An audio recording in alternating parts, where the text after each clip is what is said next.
హల్లెలూయా. మత్తయి సువార్త 6వ అధ్యాయం 16, 17 వచ్చింది. చదవండి. నీవు ఉపవాసము చేయనప్పుడు వేషధారుల వలె దుఃఖముగులై తాము ఉపవాసము చేయుచున్నట్టు మనుషులు కనబడని వారు వికారం చేసుకుందరు. వారు తమ తల పొంది ఉన్నారని నిశ్చయంగా మీతో చెబుతున్నాను. ఉపవాసము చేయుచున్నట్టు మనుషులు కనబడని కాక రహస్యమున్న నీ తండ్రి కనబడని నీ ఉపవాసం చేయనప్పుడు నీ తల అంటుకొని నీ ముఖము కనుగొను. అప్పుడు రహస్యమందు చూచుతున్న నీ తండ్రి నీకు ప్రతిఫలము ఇచ్చును. స్తోత్రం. హల్లెలూయా. ప్రియరా, ఉపవాస ప్రార్థన అనేది మరి రెండు రకాలుగా ఉంది.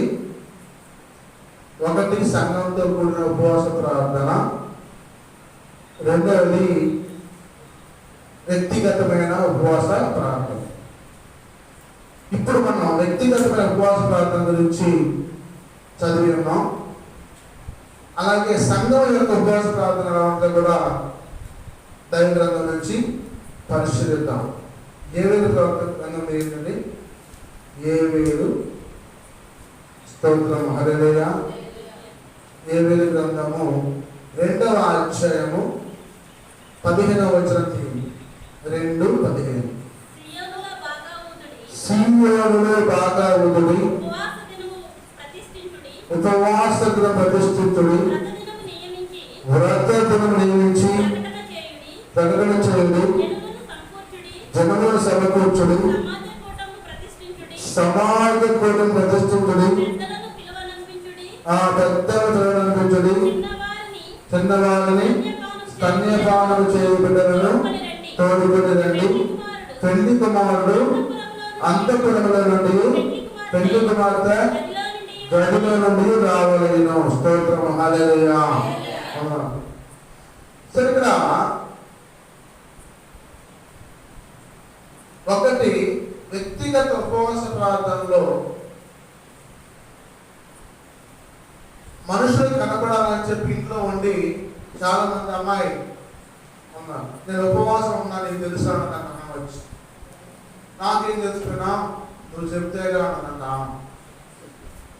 చెప్పి ఉపవాసం ఉన్నానని చెప్పి ఇంట్లో పోయి పాలు తెలిసితే గ్లాసులు పాలు తాగి వచ్చి మళ్ళీ వచ్చి మాట్లాడినాను. గ్లాసులు పాలు తాగి వచ్చి మళ్ళీ వచ్చి మాట్లాడి బాగానే మాట్లాడింది. మళ్ళీ పోయి మరి ఆ ఆఫీస్ కాయలు, ఆ బత్తాయి కాయలు అవన్నీ కొంచుకొని తిని మళ్ళీ వచ్చి మాట్లాడిపోయింది. మళ్ళీ కొద్దిగా అయిన తర్వాత ఒక రావిషయం అంతా చావ గాయించుకొని తాగి మధ్యాహ్నం దాకా మాట్లాడిపోయిందంట. మళ్ళా తాగిన తర్వాత వచ్చి కూర్చొని 3ంటికి ఒక గంట అయిన తర్వాత వచ్చి మళ్ళీ ఇంట్లో పోయి పెద్ద గ్లాసు నిమ్మరసం తాగి వచ్చిందంట. మళ్ళీ అయ్యేటప్పుడు పోయి జ్యూస్ పెద్ద గ్లాసు తాగి వచ్చి కూర్చుందంట. ఏమో ఉపవాసం నుండి ముఖం కడుక్కొని మరి తలుపు వేసుకుని రహస్య గదిలో ఉండి ప్రార్థన చేయట్లా. వేషధారులాగా బయటకు వచ్చి మాట్లాడుతూ కబుర్లు చెబుతూ మరి నేను ఉపవాసం ఉన్నా నీకు తెలుసా అని చెప్పి బింకాలు పోతూ నేను ఉపవాసం ఉన్నా నీకు తెలుసు అని చెప్పి లోకపరమైన మరి హెచ్చులు కార్యక్రమాలు అంటారండి. ఇంకా చెప్పాలండి, హెచ్చులు పోతూ చేస్తాం. ఈమె చేసే ఉపవాస ప్రార్థనని యేసు ప్రభు వారు ఆలకిస్తారా? తన ప్రాణాన్ని ఆయాసపరచుకోవడం తప్పించి ఆమె చేసే ఉపవాసాన్ని ఎట్టి పరిస్థితుల్లో దేవుడు అంగీకరించడు. ఎవరైతే రహస్య ప్రవేశంలో చేరి దేవుణ్ణి గణపరుస్తూ ఉంటారో వారి యొక్క ఉపవాస ప్రార్థనలు మాత్రమే దేవుడు ఆలకిస్తాడు. స్తోత్రం, హల్లెలూయా. కాబట్టి నేను ఉపవాసం ఉన్నా, చెప్పుడు బాగా నేను ఉపవాసం ఉన్నా, మరి మనసప్పుడు నీళ్ళు తాగా, ఈ మాట్లాడుతూ ఉపవాసం అనేది నువ్వు ఎప్పుడైతే ఉండటానికి ఇష్టపడ్డావో అప్పుడు క్రమంగా నువ్వు ఏర్పాటు చేసుకొని, తీర్మానం చేసుకొని, దేవుడి సన్నిధిలో కూర్చొని, తలంటుకొని, ముఖం కడుక్కొని, పరిశుద్ధపరచుకొని, నీ పాపాలు ఒప్పుకొని, నీ దోషాలు ఒప్పుకొని, మరి దేవుణ్ణి అడగాలి. దేవుణ్ణి అడగాలి. ప్రభువా, నేను పాపినయ్యా, అయ్యా నేను దోషాలు చేసి ఉంటే, పాపాలు చేసి ఉంటే, నాయనా నన్ను ప్రభువా కడుగయ్యా, ముట్టయ్యా, తాగయ్యా, నాయనా నేను మరి నీ సన్నిధిలో యథార్థంగా జీవించడం కోసం సిద్ధపడి ఉన్న బిడ్డగా నాయన నువ్వు తయారు చేసుకుంటానని చెప్పి యేసు ప్రభువుని అడగాలి. అడిగి నువ్వు ఎంతకాలం అయితే ఉపవాసం ఉండడం కోసం ఇష్టపడుతున్నావో అంతకాలం కూడా, అంత సమయం కూడా దేవునికి కేటాయించాలి. నేను అప్పుడప్పుడు ముస్లిం సహోదరులు అడుగుతా ఉంటాను, అయ్యా మీరు రంజాన్ మాసాలు ఉపవాసాలు చేస్తారంట, నేను కూడా చేస్తా ఉంటాను ఉపవాసాలు, మీరు ఎలా చేస్తారు నాయన అని చెప్పి అడిగారు. సార్ ఆడే ఉన్నాడు నా స్టూడెంట్ వాడు రఫీ గారు, మాస్టర్ ఏమందండి తర్వాత తలని పోసుకుంటాం, మొహం కడుకుంటాము, చక్కగా 50 మాసంతో బిర్యానీ కట్టి తింటాము, తిని కూర్చుని ఉపవాసం ఉంటామండి, ఈ మధ్యలో మూడు కూడా వేయమండి, సాయంత్రం కాదు మళ్ళా ఉదయం 5ంటికి కూర్చుంటాం కదా, 5 దాకా మళ్ళీ ప్రార్థనలో ఉంటాం, నమాజులో ఉంటామండి, ఉన్న తర్వాత 5ంటికి మాకు మళ్ళీ అంటే హలీం వచ్చుతాను. హలీం ఏంట్రా నాటమాసం వేసి వధువులా వేసి ఉంటారండి, అందులో చాలా బాగుంటుందండి అత్యంతం, అది తిని ఉపవాసాన్ని నడిపించి మేము మామూలు మనుషులకు వద్దామని చెప్పాను. ప్రారంభానికి ముందు గట్టిగా వేసిండు, ముగింపు తర్వాత గట్టిగా వేసింది.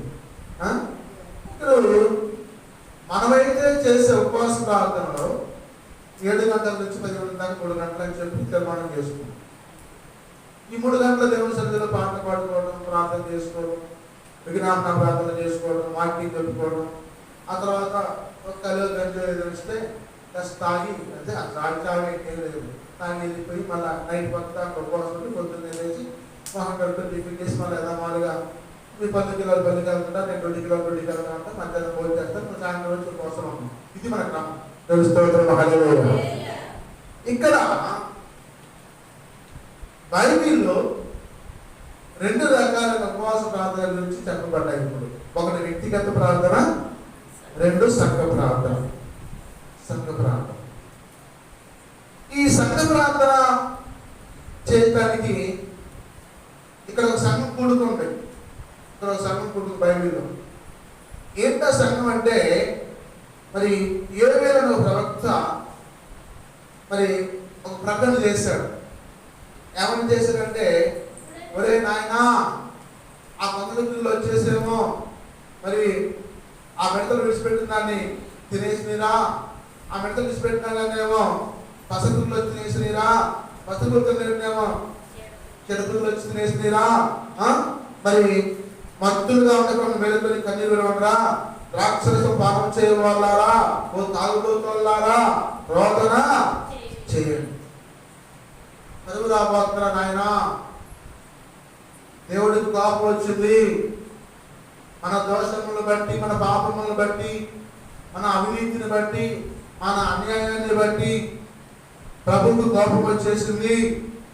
మరి మీరు ఇళ్ళలో కూర్చొని ఉంటే సరికాదు, బయటికి రావాలి, చంటి పిల్లలు రావాలి, పెళ్లి కొడుకు రావాలి, పెళ్లి కూతురు రావాలి, చిన్నలు రావాలి, పెద్దలు రావాలి, అందరం కూడుకోవాలి, మరి ప్రకటన చేయాలి, మందిరంలోకి రావాలి, చర్చిలోకి రావాలి, ప్రార్థన చేయాలి. లేకపోతే అన్నం లేదు, నీళ్ళు లేవు, వాకి లేవు, అందరూ కరువు వచ్చి వస్తారా అని ఈయన ఒక ప్రకటన చేశాడు. చేస్తే ఆయన అన్నాడు 1:14 ఉపవాస దినాన్ని ప్రతిష్ఠించండి, వ్రత దినాన్ని ఏర్పరచుడి, యెహోవాను బతిమాలుకొనుటకై పెద్దలను దేశంలోని జనులందరినీ మీ దేవుని యెహోవా మందిరంలో సమకూర్చుడి. మనం సమకూర్చుకున్నాం. ఇప్పుడు 20 మంది 30 మంది సమకూర్చు. ఇప్పుడు ఉపవాస దినాన్ని ప్రతిష్ఠించాం. ఎవరు చెప్తారు? ఇప్పుడు మనం ఉపవాస దినాన్ని ప్రతిష్ఠించాం.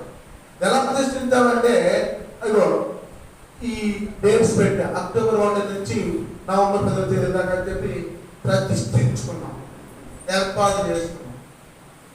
40 days ఫాస్టింగ్ డేస్ అని చెప్పి ఏర్పాటు చేసుకున్నాం. వ్రత దినాన్ని ఏర్పరచుకున్నాం. మనకు రోజునని చెప్పి అందరం కూడుకొని మాట్లాడుకొని ప్రతిష్ఠిత దినాలుగా ఈ 40 days ఏర్పాటు చేసుకున్నాం. ఇప్పుడు వ్రత దినం ఏంటి? వ్రతం ఏంటి చెప్పండి అమ్మ. మీరు అందరూ కదా బాగా చెప్తారమ్మా, చెప్పండి. వ్రతం అంటే ఏంటి? మీరు వ్రతం ఏ వ్రతం చేస్తున్నారు? మీరు ఏ వ్రతం చేస్తున్నారు చెప్పండి. వ్రతం అంటే ఏంటి అసలు?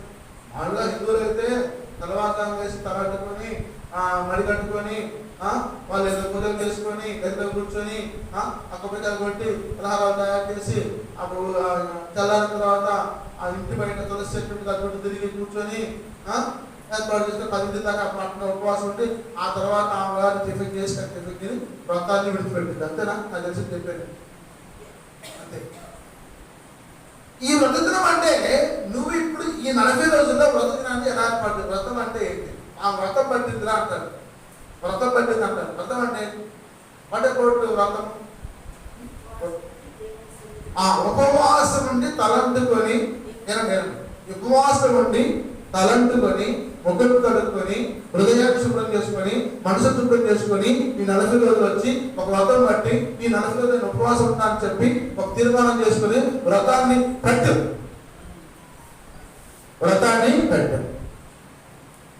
అర్థమైందా? ప్రతిష్ఠిత అంటే వ్రతం అంటే మీకు అర్థమై ఉంటుంది. అంటే ఏమైనా కదా అంటారు, ఉపవాస దినాన్ని ప్రతిష్ఠించుకున్నాం, వ్రత దినాన్ని ఏర్పాటు చేసాం. ఇవాళ మొదటి రోజు ఏర్పాటు చేసుకున్నాం, ఫస్ట్ డే ఏర్పాటు చేసుకుని ఇప్పుడు ఆయన అన్నాడు, ఇప్పుడైనా మీరు ఉపవాసం ఉండి కన్నీరు విడుచుచు దుఃఖించుచు మనఃపూర్వకంగా తిరిగి నా యొద్దకి రండి. అరే నాయన, మించిపోయింది ఏమి లేదు. మరి దేవుణ్ణి బతులాడుకున్నాం, గోజాడుకున్నాం. ఆయన కరుణావాత్సల్యం గలవాడు, జాలి చూపించే దేవుడు. ప్రతిలాడుకున్నాం రాండి అని చెప్పి ఇప్పుడైనా మీరు ఉపవాసం ఉండి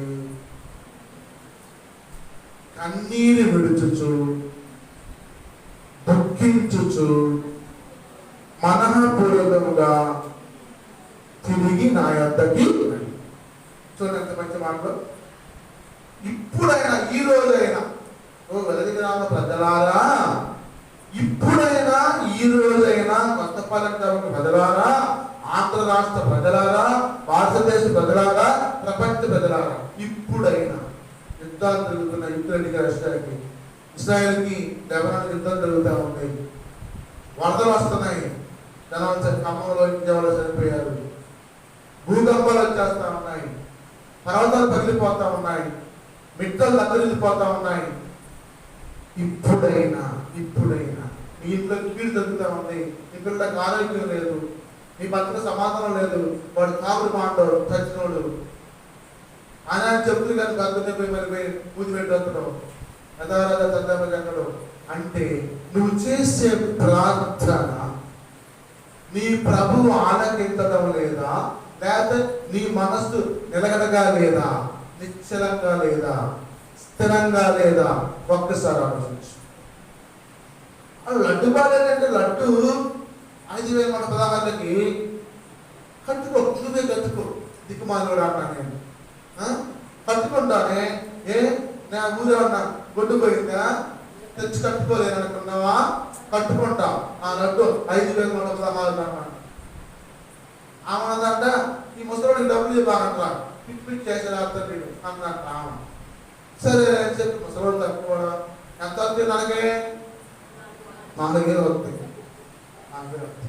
చెప్పుకుంటున్నా, అదే 2 నెలల్లో ఇస్తా, నన్ను వద్దు చేయమానండి, నెలకు 2,000 కడతా అని చెప్పి ఒప్పందం చేసుకుని ఆ కమిటీ వాళ్ళతోటి 2,000 దాకా కట్టి బాకీ తీర్చుకున్నాం. ఏదో విద్య చేయకపోతే అని చెప్పారు. జమా వచ్చింది వారం ప్రభుత్వం వల్ల, ప్రభుత్వ సహాయం వల్ల. కాబట్టి నా పిల్లరా, ఇప్పుడైనా మీరు ఉపవాసం ఉండి కన్నీరు విడుచు దుఃఖించు మహాపూర్వకంగా తిరిగి నా యొక్కకి రండి. ఇప్పుడు కన్నీరికి దుఃఖానికి చాలా ఏంటో చెప్తారు. కన్నీరు విడుచుటంటే కులికులు పెడతా ఉంటారు, కన్నీరు గారుతా ఉంటాయి, కన్నీరు గారుతా ఉంటాయి. దుఃఖం అంటే మనసులో వచ్చి బేలు ఎగుతారు, ఒకసారి బేలు ఎగుతారు, వాళ్ళగా ఎగుతారు. మహాపూర్వకంగా సైలెంట్ గా ఉండి ప్రార్థన చేసుకుంటూ కన్నీరు వచ్చే వాళ్ళు ఒకరుగా ఉన్నారు. గుండెలు బాధకొని ఇద్దరు వ్యక్తులు బైబిల్లో ప్రార్థన చేస్తారు మందిరానికి వెళ్ళి. ఎవరాలో అమ్మా? పరిసయ్యుడు సొంత. పరిసయ్యుడు పోయేమో నీకు దశం భాగమిస్తున్నా, నీకు పంటలు భాగమిస్తున్నా, ఒడ్లు తెచ్చాడేసా, బియ్యం తెచ్చాడేసా, ఉప్పు తెచ్చాడేసా, పప్పు తెచ్చాడేసా, 10,000 రూపాయలు తెచ్చాడేసా అని చెప్పి నేను మోసే ధర్మశాస్త్రం పాటిస్తున్నా అని చెప్పి కూర్చొని ప్రార్థన చేస్తున్నాడు. ఈ శుంకరేమో చర్చికి నుండి గుండెలు బదిలీ వెళుతున్నాడు. నేను పాడుతున్నాయి ఏం చేస్తున్నానంటే దుఃఖిస్తున్నాను. దుఃఖారామము చేయొచ్చు, గువ్వ వలె పావురము వలె దుఃఖారామము చేయొచ్చు. ఘోషిస్తూ ప్రార్థన చేస్తున్నాను. ఎవరి ప్రార్థన ఆలకించాడు? శంకరి ప్రార్థన ఆలకించాడు, పరిసయుడి ప్రార్థన ఆలకించాడు. ఈరోజు నేను శర్మహదపేట క్లాస్ రోడ్ చర్చ్ ఉంది. ఆయన సెంట్రల్ గవర్నమెంట్ లో జాబ్ చేసి రిజైన్ చేసి చావుకు వచ్చాడు. 3 సంఘాలు కలిపాడు. ఆయన చర్చిలో పాస్టర్స్ ఫెలోషిప్ మీటింగ్ వెళ్తే నన్ను మెయిన్ స్పీకర్ గా పిలిచారు. పిలిస్తే వెళ్ళాను. వెళ్తే అక్కడ సాక్ష్యాలు ఏంటంటే నాకు వదిలి పడుతుంది. అసలు ఒక అతను సెంట్రల్ గవర్నమెంట్, ఒక అతను హౌసింగ్ బి ఏఈ చేసి, చంద్రబాబులో ఏఈ చేసి, లక్ష్మణ్ నాయక్ ఆయన బిఈ చేసి వైజాగ్ దగ్గర పలాసులో రిజైన్ చేసి చావుకు వచ్చాడు. బోధవాళ్ళ చావు చేస్తున్నాడు. ఈయన సెంట్రల్ గవర్నమెంట్ జాబ్ అయితేమో ఆ మక్కపేట, చీరబాబు హాస్పిటల్ రోడ్డు 3 సంఘాలు చావు చేస్తున్నాడు.